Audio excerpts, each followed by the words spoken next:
good morning. Welcome to another episode of Papa's Workshops. These are for Adam, Brady, Luke, and Brenna, and for all those others that like seeing an old man make sawdust. Let's check in with my apprentice. There's Rosie. You ready? You see the path of destruction around her? Yeah. You ready to get to work? All right, here we go. She's always willing to work for food. All right, this episode we're going to finish the lower frame and some final touches on the upper frame.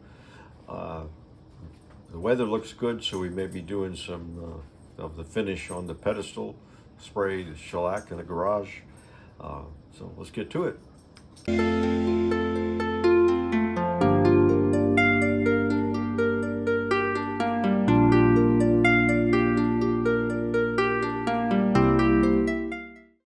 All right, we got the recess cut. I mean, I got to clean that up a bit, but anyway, you see it. So we're going to put in a 1/4 inch thick strip in there so it'll stick up 1/8 of an inch and let that disc ride on there. And I made a template. This will go on there like that.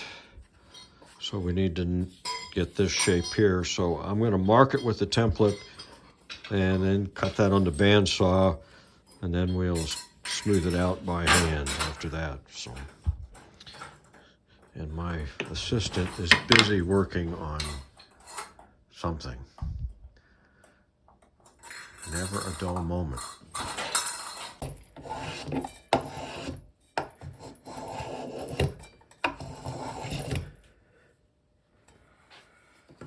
Kind of around this.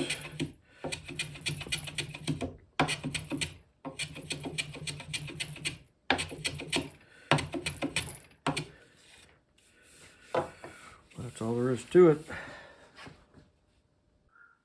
All right, I am ready to glue up the lower frame. Gotta get this straight. I already made this piece. It's going to go across here like this, and then a short starting piece there, and this mortised again. So we're going to glue this up on the bench, get all the mortise and tendons tight, and then set it into the upper frame. Make sure everything is straight and flat. So here we go.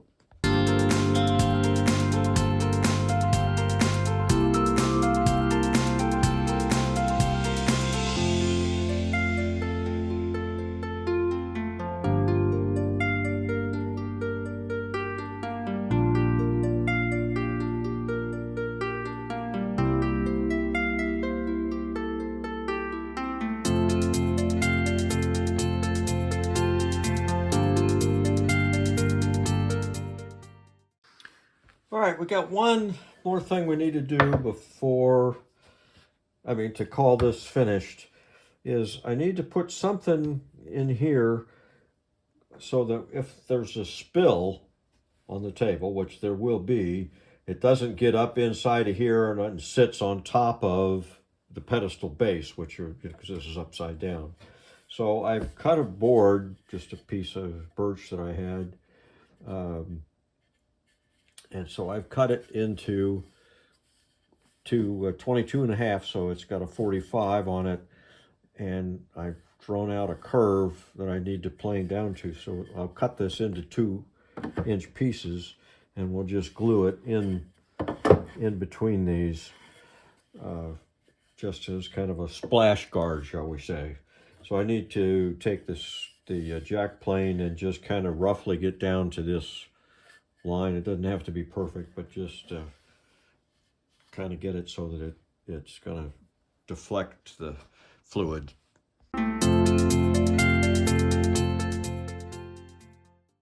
All right, that fits pretty well. This is the curve. It's not perfect, but it's, see, we just cut those into little blocks and glue those in place, and we'll be in good shape. All right, here is the lower frame is completed. Sanded everything that needed to be sanded. So now we need to put strips of the ultra high molecular weight or the white plastic in these little slots here. So that comes, I'm using a 1/4 inch thick sheet. This recess is just about 1/8 of an inch, so they stick up just about 1/8 of an inch, and that's what the cam disc is going to float on. So I need to cut this on the table saw into 1/2 inch strips. We'll also use that on the upper frame, the same kind of a deal. All right, working on these strips. I got them all cut to more or less to length, and then I've rounded that on the disc sander, and this is one that's finished. I've numbered them so I can get them back in the same places. So I'm ready to do this one. I'm taking the, first I'm going to measure it. They're a little tight, and see where I'm at. And then just put this one on top and use it as a template. Not so much the length, but the curve. It gives me a target, and then just round that over on the disc sander. And I've numbered them on what's going to be the bottom, and if you can see the curve, I'm putting the curve down so that I'm going to put just 2 screws, since these are pretty much captured. 2 screws right there, and the bend will hold that middle in place. So just got a few more to finish. As my assistant or apprentice nibbles hard on a piece of cherry. All right, forgot to mention, I've just taken a plane and knocking the corners down a little bit, all 4 corners. Makes it easier to slip it in. We'll be probably planing some of these once they're installed. Got to get everything on the same plane.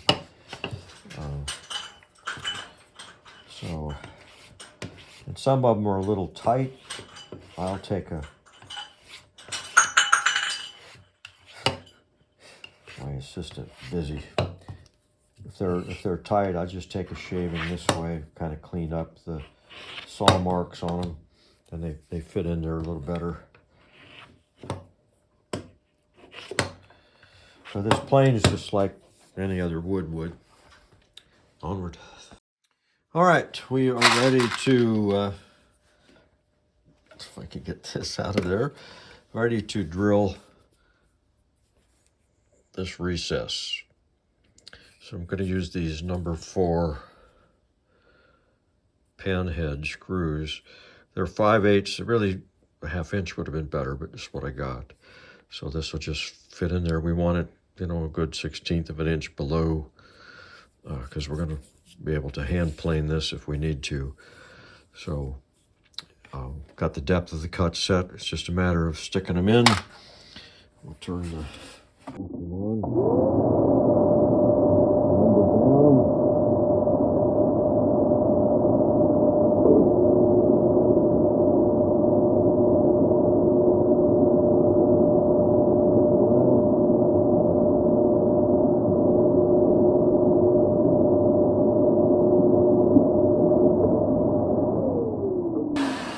Once those are all done, then we'll drill the small through hole and be ready to mount these things.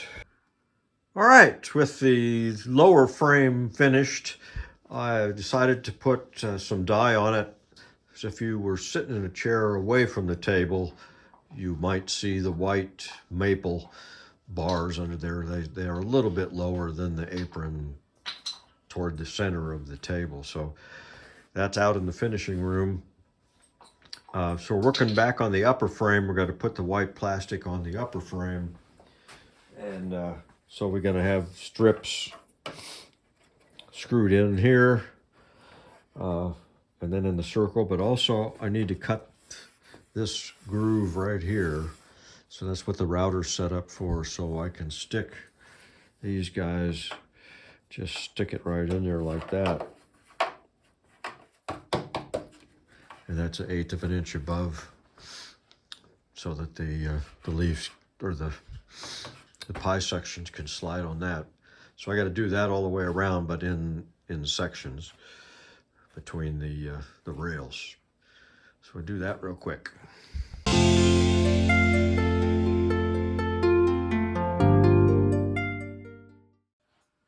All right, we need a circle of the white plastic in the center.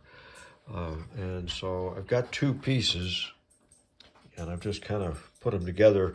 I don't want a hole in the center, so I've just drawn the, using the compass, just drawn the circle. So I will cut that out on a bandsaw and then trim it with the disc sander till it fits in there.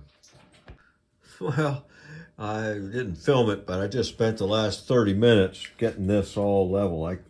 I had kind of a high spot here in the middle, so it's kind of sloped down. And so when I put the level on this, it rocked. Right now it's good and solid any way I do it.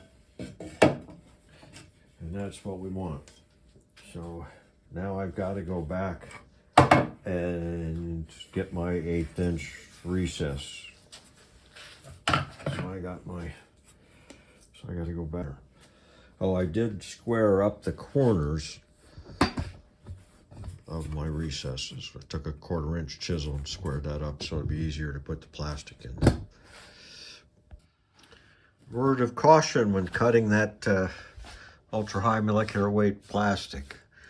Look at that. And I've already reached in through the desk port and pulled out a bunch, and it was clogging the motor. I've already brushed that off. So word of warning. I cut them all at once, but that has just made a mess in there.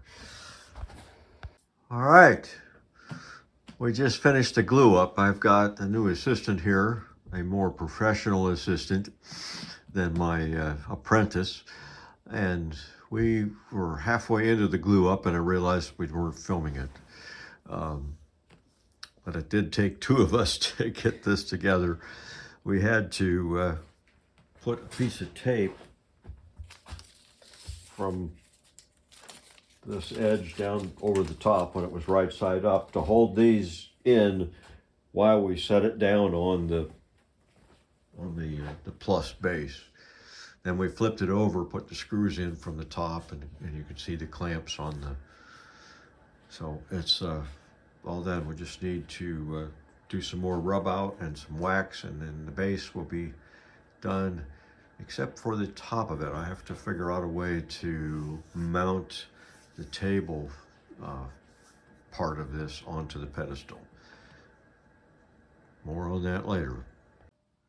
I see that I forgot to introduce my assistant the other day who was helping me glue this up. That was Brady, my grandson, and he was a big help. We practiced probably for an hour or two different ways of assembling this. It just was these, the floating tendons on these had just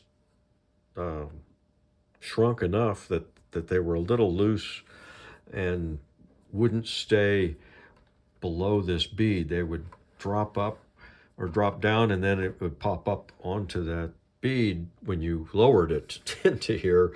Then you couldn't get it back in there. So it was you know, before you glue up, you've got to have it all figured out. So we did find that just putting a piece of tape from here up to the top was enough to hold it, the weight of that sticking out there, that they wouldn't pop out. And then we were able to set it down on there. So just wanted to mention that. All right, the base is done. Just finished putting on the final. I use this pre-wax, but it's the dark brown. I don't know where the color is. Yeah, dark brown. And that gets in the crevices, makes it look a little older, kind of makes the carvings pop out a little bit. Turned out a little darker than I wanted, but it is what it is now.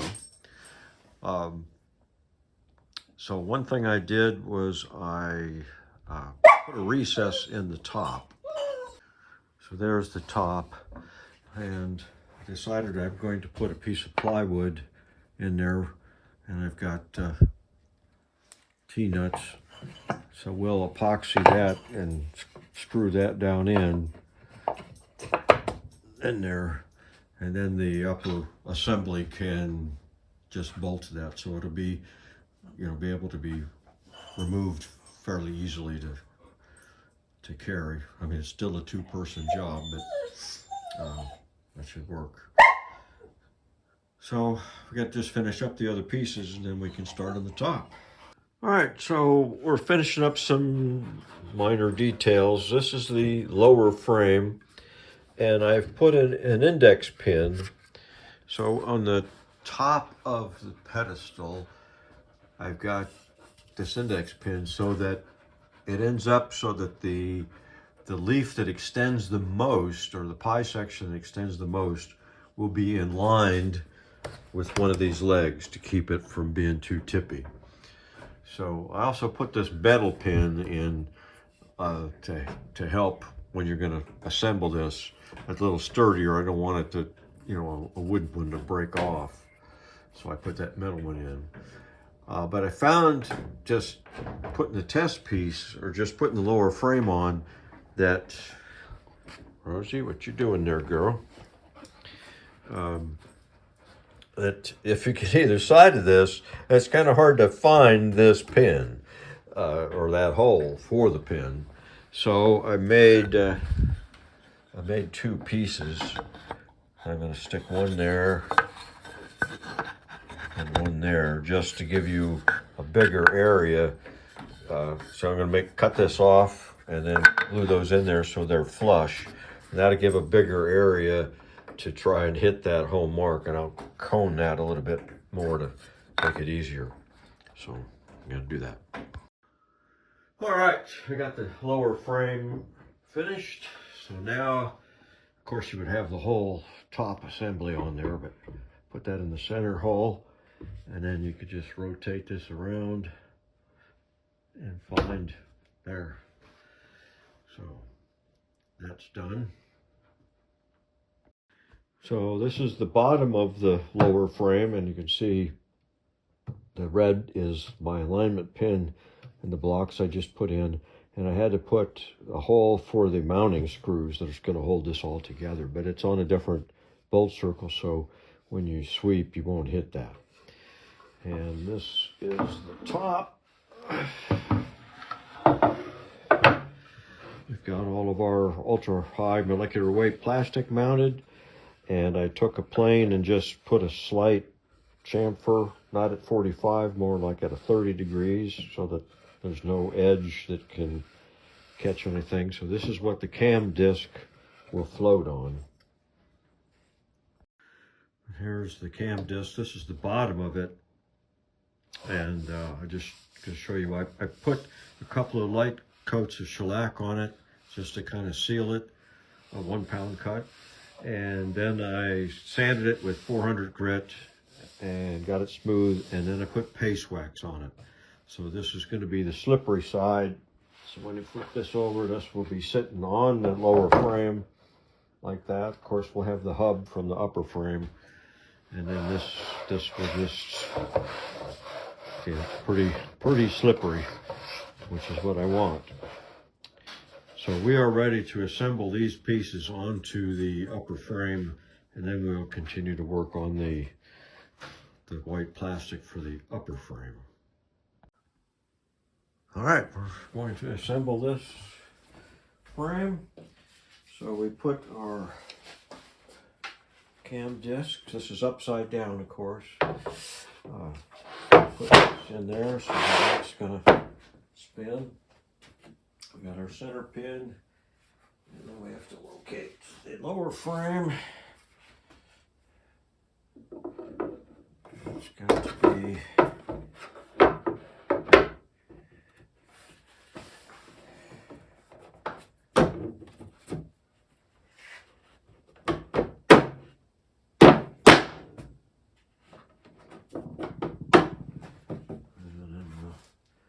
start a couple screws, make sure we're actually where they're supposed to be. I can get all these started where I didn't have an index pin on this part because it's really not meant to be taken apart. I'm not gluing it, as you can see, so we can take it back apart if we have to get to the disc. That's the only way. But in theory, we shouldn't have to again. That's in theory.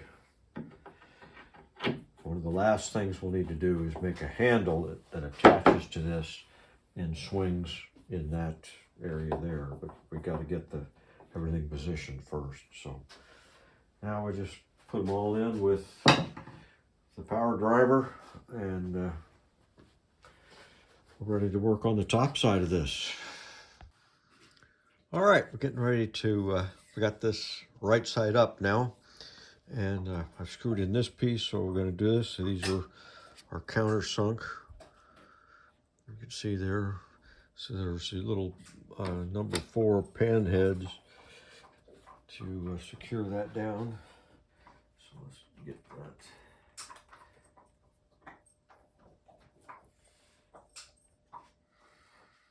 And I've got this on the lowest setting for the drill. As far as torque, because we don't want to deform those holes at all.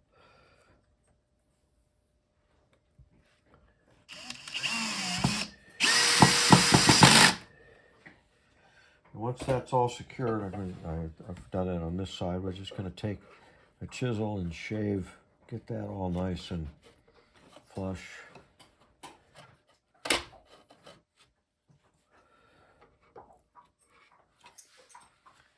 And then put a little chamfer on there.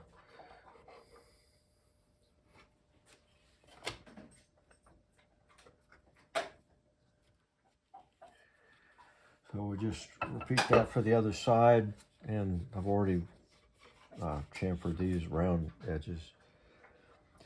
And I've already cut all the strips, so I just have to drill the holes and put them in just like before. So I think this will be a good place to stop. Thanks for watching. Next time we'll work on the sliders in here and the pie sections, which I have some nice veneer that I have. It's pretty figured, but I haven't really decided on how exactly I'm going to lay it out. So that'll be next episode. Thanks again.